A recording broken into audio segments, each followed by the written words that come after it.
Hey everyone, welcome back to Class 1A. My name is Andrew Nimsgren, and today we're going to be diving into chapter 299 of the My Hero Academia manga, which was really a plot twist from what everyone was expecting based on the end of chapter 298, because everyone thought Horikoshi was just going to put Deku into the all-for-one state, the vestige state, and pretty much have conversations and learn a lot more about the quirk, the lineage, the other holders, anything along the line, starting to prepare for Deku to eventually wake up with additional quirks and more than likely take on Shigaraki once for all. But instead, we got Hawk's entire backstory, more information on how Best Jeanist actually tricked Dabi into thinking he was dead, and pretty much what the next steps for Hawks are, and a little bit of a view of how Hero Society and the public is right now, which I'm going to be honest with you, is not in a really good state. But before we jump into the chapter recap, if you want to join the class, make sure to subscribe to the YouTube channel so that you are alerted each and every time we put out a new video so you can take part in all the fun Class 1A videos and activities that we do each and every week. But with that, let's jump into chapter 299 with my thoughts and a recap of what happened. It started with learning more about Hawk's backstory. We see him when he was young and get more information on his background pretty much, with his father eventually just killing a man for spare change and becoming a fugitive, and his mother harboring him during that time. And with that happening, Kiego/Hawks at this point, which we learned his full name, we learned that he was never meant to be born and that his father is not very shy about it, and his mother pretty much locked up in a very bad mental state, so that he didn't really have great parents growing up, and his dad was more than happy to say each and every day that I wish you were never born, especially to the point where Hawks went into town one day because he felt his wings tingling and that people may have been needing saving, and his dad instead freaked out saying, "Who do you tell? Never leave the house," all of that kind of stuff. And during all this, Hawks got very enveloped and loved the idea of Hero. Seeing it on TV, he had a little cute Endeavor doll that he held all the time, and it all became a reality away from what his is. But eventually one day, Kiego's father tries to take a car and escape, and is actually captured by Endeavor, the hero he looked up to so much, and that something on TV for him all of a sudden became a reality and so much more to him, kind of putting those seeds in wanting to be a hero one day. But after that, his mother and Kiego go out into the world to try to get started over again, and there's nothing. They have no income, and neither one of them are in the best mental state. But eventually, Kiego does get the attention of police and more of the government after he saves a bunch of people from a car wreck one day with his quirk. Pretty much saying that, hey, we'll erase all connections to your family name and turn you into a government-sponsored hero, and that's how Hawks is here today.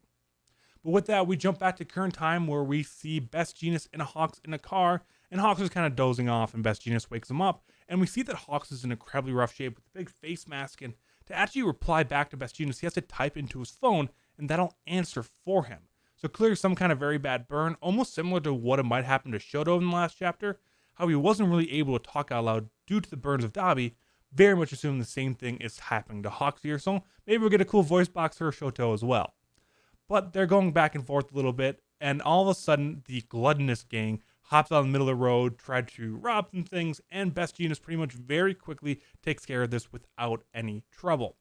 But at that point, when he's talking to people, he asks where the heroes are and if any heroes are on their way, and they said that one, the police force is way too busy taking care of all the escaped criminals, which isn't a surprise, and all of the local heroes pretty much left, that they couldn't take the public criticism, and that they just kind of quit.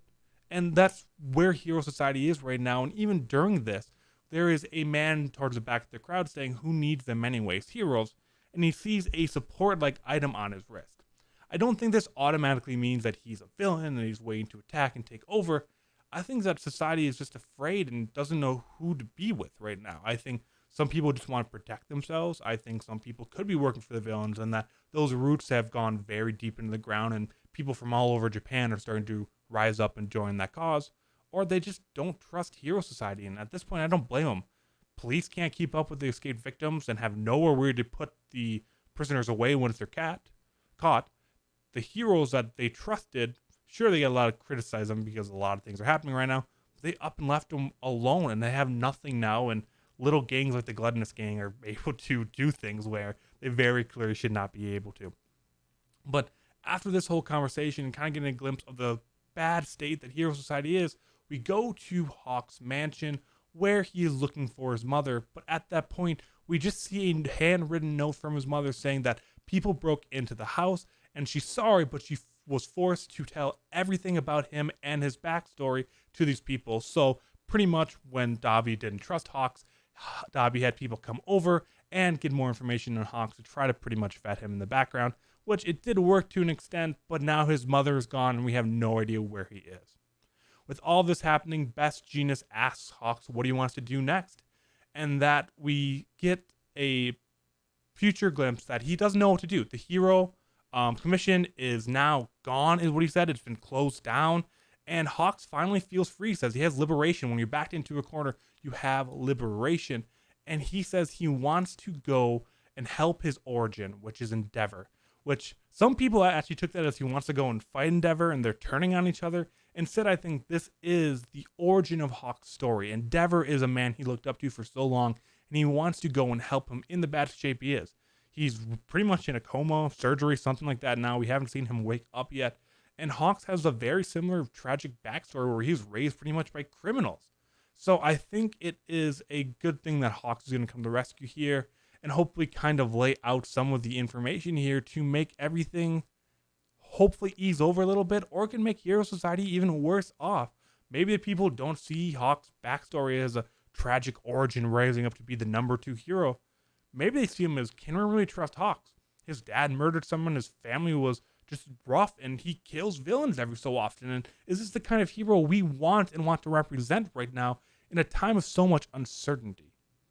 So the whole chapter reverts away from everything that happened at the Paranormal Liberation War arc, and kind of focuses on the next steps now, that showing this dark arc that's about to happen of Hero Society and their struggle to remain a grip on everything that's happening. So is next chapter going to be Hawks and Endeavor having some conversation? Is it going to be the vestige talk that I thought was going to happen this chapter? I have no idea. But with the fact that next chapter is chapter 300, a huge milestone for the series, so many different things could happen. We could have some kind of big confrontation. We could have some kind of big lore reveal. There's so many different ways Horikoshi can take it, and he very clearly doesn't want us to know what's going to happen next. He set out this chapter that Hawks is going to go help Endeavor. When, why, how, we have no idea.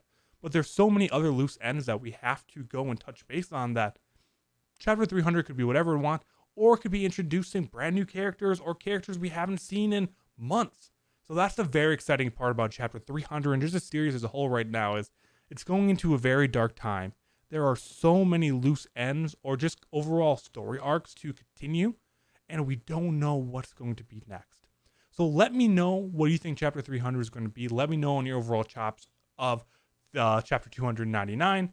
Is Hawks going to help Endeavor? Do you actually think that I'm wrong and he's going to go and fight Endeavor for whatever reason? So I'm really curious what everyone took away from this chapter, but nonetheless, it was a great one, and I cannot wait for next week with chapter 300. Again, thank you so much for watching. Make sure you subscribe to the channel, leave your comments and thoughts down below. I will be back here next Sunday with another manga recap, and I hope you guys all have a great week.